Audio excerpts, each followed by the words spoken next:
Hi friends, কেমন আছো তোমরা? চলে এসেছি তোমাদের জন্য আরেকটা মিনি ব্লগ নিয়ে।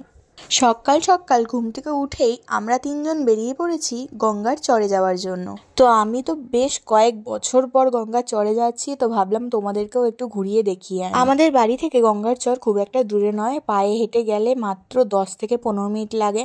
তো দেখো, বলতে বলতে আমরা চলেও এসেছি। এখান থেকে যদিও গঙ্গাটা অনেক দূরে, তবুও আমাদের এখান দিয়েই গঙ্গার দিকে যেতে হয়। এখান থেকে বেশ কিছু ভিউ তোমাদের সাথে আমি শেয়ার করছি, তো তোমরাও দেখলে বলবে এখানে আসলে আর বাড়ি ফিরে যেতে মন চাইবে না। আর এখানে তোমাদের আরও একটা জিনিস দেখাবো, সেটা হলো মায়াপুরের ইসকনের মন্দির, যেটা নাকি আমাদের এই পার থেকেই দেখা যায়।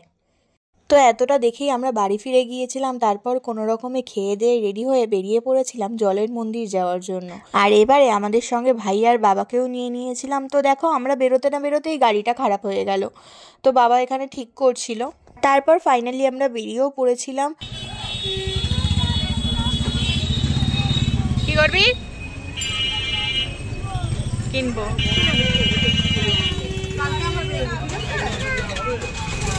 আমরা চলে এসেছিলাম জলের মন্দিরে। তো দেখো, এই ছিল গেটটা। তারপরে ঢোকার পরে পুরো মন্দিরটাও তোমাদেরকে ঘুরিয়ে দেখালাম। তো সত্যি কথা বললে এই মন্দিরে আসার পর তোমাদের আর মনেই হবে না যে এখান থেকে চলে যাই।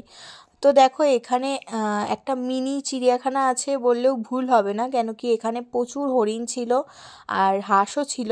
এছাড়া আর কিছু ছিল না, হয়তো আমরা একটুখানি সিজনের বেশি আগে চলে এসেছি, এই জন্য এখনও ওগুলো আসেনি। তো ভিডিওটা ভালো লাগলে অবশ্যই একটা লাইক করুন।